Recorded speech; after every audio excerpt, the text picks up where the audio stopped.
حال علاقة الأحزاب السياسية في تونس بوزارة الداخلية يعني علاقة ليست وليدة اليوم. فمنذ الستينات تقريبا، منذ اندلعت أولى المواجهات والمصادمات بين الدولة والأحزاب المعارضة، كانت الأحزاب هذه تشوف أنه الطريقة المثلى لاتقاء الحملات الأمنية واتقاء الضربات هي الوصول لمعلومة أو قرار الاعتقال أو الإيقاف أو الضربة قبل حصوله. فكانت الأحزاب هذه تحرص على استمالة الإطارات الأمنية في مختلف المرافق، إما يعني باستغلال الولاء الفكري أو الإيديولوجي، أو كذلك بعمل المادة، محاولة رشوة أو شراء ذمة أو استغلال ظروف يعني بعض العاملين. وهكذا كانت تصل معلومة الأحزاب. بعد الثورة كنا نتمنى أن لا يستمر أي طرف في هذه الممارسة، كنا نتمنى ذلك.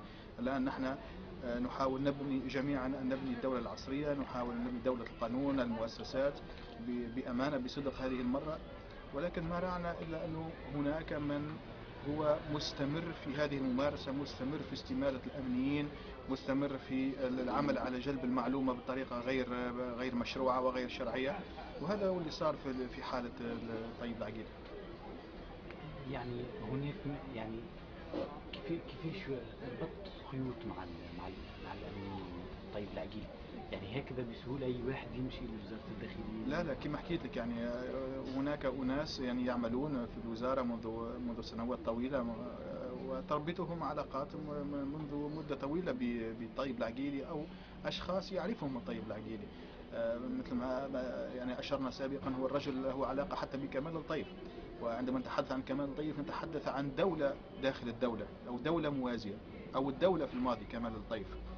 فإذا زكاك كمال الطيف، موقع نواة السنة الماضية عندما كشف عن سجل مكالمات كمال الطيف ورأينا الكم الهائل، آلاف المكالمات مع الأمنيين، يعني بعض الأمنيين يتصل بهم بالعشر مرات في اليوم كل واحد منهم. فحاول أن يعني تفهم يعني مدى حميمية وقوة العلاقة التي تربط كمال الطيف بوزارة الداخلية وبقياداتها. فليس غريبا يعني ليس معجزة للحصول أو النفاذ إلى أي معلومة يطلبها كمال الطيف أو أي جهة يزكيها كمال الطيف. نعم. ماهر، يعني نقطة مهمة يعني تحدثت عنها يعني في الحوار مع المتوسط أيضا، وهي نقطة وليد زروق. يعني ألا تعتقد أنه النقطة التي يعني الرواية التي ذكرتها لا تزال غامضة؟ يعني نقابي يتكلف عناء السفر من هنا إلى الشعانبي في ظروف خطرة فقط من أجل أن يتوسط لمجموعة صحفيين للدخول إلى الشعانبي. هل تعتقد أن وليد زروق يقف يعني دور حد نعم. في هذا الحد؟ نعم. أنا قلت لسوء الحظ أن الصحفي لم يبقى فقط صحفيا، ولا السياسي فقط سياسيا، ولا الأمني فقط أمنيا. الجميع يعملون يعني يدا بيد من أجل التخريب في هذه الحالة. حتى الذين يعملون من أجل البناء نتمنى أن لا يعني يختلط عمل السياسي بالأمني بالصحفي بكذا، كل يعني يجتهد في مجاله. لأنه بصراحة إذا تم تجنيد يعني شرائح مختلفة من المجتمع واختصاصات مختلفة من طرف الساسة، يعني عندما تتشنج العلاقة بين الأحزاب السياسية، بالتالي تتشنج العلاقة داخل المجتمع، وتتشنج العلاقة بين مكونات الدولة التونسية، وتتضارب المصلحة. وهذا ما لا نرغب في حصوله، وللأسف هذا الذي يحصل الآن، نظرا للأنانية المفرطة لدى السياسيين ورغبتهم الجامحة في تحقيق مكاسب سياسية دون النظر إلى مستقبل البلاد واستقرارها. ما جاوبتنيش على وليد زروق. في خصوص حالة وليد زروق، أنت سيادتك أصريت على سؤالي عنها. هو لا يشذ عن القاعدة. أنا شخصيا رأيته في عند سفوح جبل الشعانبي، بل هو الذي كان سينسق لنا عملية الصعود رفقة زميل صحفي معي. اتصل به هاتفيا وقال له بالحرف الواحد: أنا أضمن لكم الصعود إلى جبل الشعانبي لمحاولة معاينة المكان الذي تمت فيه عملية الذبح. انطلقنا من تونس الساعة 12 بالليل تقريبا في رمضان. وصلنا تقريبا الساعة 6 إلى مدينة القصرين. كان في انتظارنا في أحد الفنادق الفاخرة هناك، وانطلقنا مسافة تقريبا نصف ساعة عن الفندق إلى حين وصولنا إلى باب محمية جبل الشعامبي، حيث كان يفترض أن يسمح لنا بالدخول. ولكن فوجئ وليد زروق بأنه أخل بالاتفاق، حيث الجهة التي كانت تنوي استقباله علمت فقط ووافقت على قدوم شخص فقط اللي هو الزميل اللي معي. ولكن يبدو أنه عندما تبين أنه أكثر من شخص قدم، فخيروا أو يعني خيروا أن لا يقوموا بإيصالنا إلى مكان العملية. وطيلة إقامتي بالمنطقة امتدت يومين أو ثلاثة، كان وليد زروق موجود بالمنطقة هناك. يعني موجود في المنطقة أثناء أحداث الشعامبي بالضبط. يعني نعم.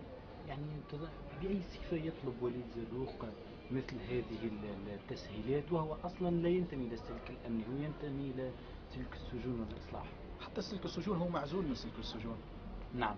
بأي صفة يعني؟ ما هي العلاقات التي تجعل وليد زروق هذا يتحدثنا فيه يعني أكثر من مرة. قلنا الأحزاب، بعض الأحزاب لها قدرات مالية كبيرة جدا، ولها شبكة علاقات ممتدة جدا ومعقدة، وتسمح لها بالحرية، يعني تسمح لها بالحركة بكل حرية، وتستغل هذه شبكة العلاقات داخل الأجهزة الأمنية، داخل الوسط المالي، من أجل تحقيق مكاسب سياسية. ما هي مصلحة وليد زروق في أن يوصل الصحفيين إلى جبل الشعامبي؟ والاتفاق كان على وصول صحفي بعينه، شخص من هذه الدائرة. بغض النظر نعم. عن صحفي أو صحفيين. نعم. ما هي مصلحته كنقابي؟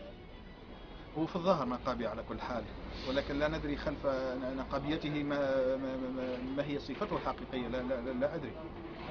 أنت في في في حديثك عن الاغتيالات السياسية والأحداث التي حدثت في تونس يعني مجملها، قلت أن هناك طرف سياسي يعني وراء هذه الأحداث. ألا تعتقد أن ممارسات وليد زروق تصب في هذا النهج، في نهج في أن هناك طرف سياسي يحرك وليد زروق في علاقة بأحداث الشعامبي؟ هل هو نفس الطرف الذي يتحمل المسؤولية في هذه الأحداث؟ والله الخطير في الأمر، يعني الخطر الأكبر الآن هو أنه من أجل إسقاط الحكومة الحالية، من أجل شل مؤسسات الدولة لإسقاط الحكومة، اجتمعت كل القوى المعارضة تقريبا. وصدق طاهر هميلة عندما صرح الأسبوع الماضي وقال كل أحزاب المعارضة هي حزب واحد، كل المعارضة التونسية هي حزب واحد. إذا تعلق الأمر بمعاداتها للحكومة الحالية فيتتحول إلى حزب واحد، فتتبادل المعلومات وتتبادل التجربة وتتقاسم يعني المستقبل، ويعني تعمل جنبا إلى جنب من أجل هذا الهدف، ولا وهو إسقاط الحكومة. فبالتالي هؤلاء الأشخاص أو المؤسسات يتمتعون بهامش كبير جدا من القدرة على الحركة، وهامش كبير من التغطية، سواء كانت السياسية أو المالية أو الإعلامية، من أجل الوصول إلى هذا الهدف. اليوم الطيب العقيلي كان أمام قاضي التحقيق، تمسك بأقواله السابقة التي كذبت جزء منها. هل تعتقد أن القضاء التونسي يتعامل بشكل جيد مع هذا الملف، مع ملف الوثائق المسربة ومع ما صرحت به أنت؟ القضاء التونسي يعني إلى حد اللحظة لم يتعافى تماما مما شابه من أثناء العهد البائد، سواء كانت 23 سنة من حكم بن علي أو يعني كذلك عشريات التي حكمها بورقيبة.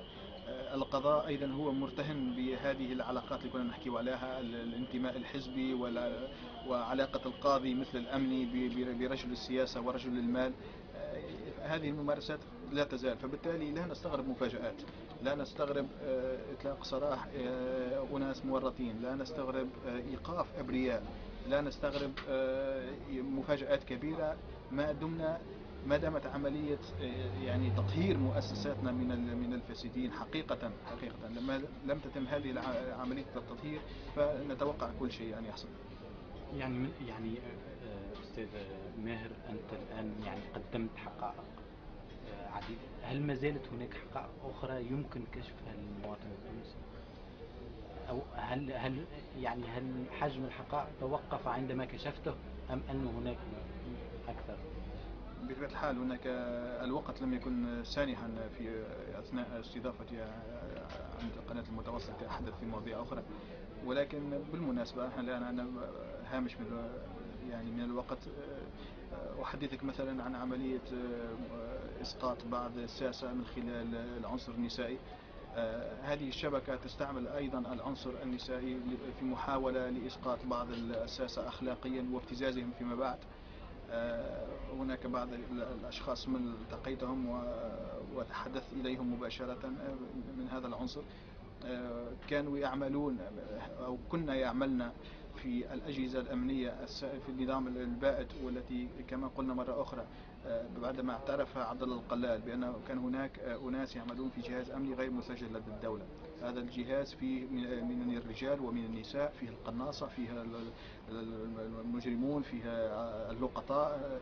فبعض أفراد هذا الجهاز كنا من النساء، والآن يقومنا بمحاولات لإسقاط بعض الساسة لابتزازهم والحصول على المعلومات من عندهم، لفائدة من يقدمنا هذه الخدمة بعدما تم حل هذه الأجهزة الأمنية التي كانت متورطة في مثل هذه الممارسات. لفائدة من؟ لفائدة الداخل الخارج. الدولة الآن يبدو أنه إلى حد اللحظة لا تفعل ما يكفي من أجل يعني كشف الحقيقة، ومن أجل يعني إيقاف هذه الممارسات التي تهدد ليس فقط الاستقرار، وإنما تهدد كيان الدولة ووجودها. إذا كانت المعلومة معروضة للبيع، إذا كان الإنسان معروض للبيع، إذا كانت اللامبالاة هي سيد الموقف، إذا كان التسيب، إذا كان التواطؤ هو يعني يصبغ المشهد، يعني لم تعد هناك تقريبا ثقة في الدولة بعد هذه الفوضى. يعني الآن نسمع بأشياء خطيرة جدا تحصل، أمور خطيرة جدا قمة في الخطورة، ولا تحرك الدولة ساكنة أو لا تتحرك بما يكفي.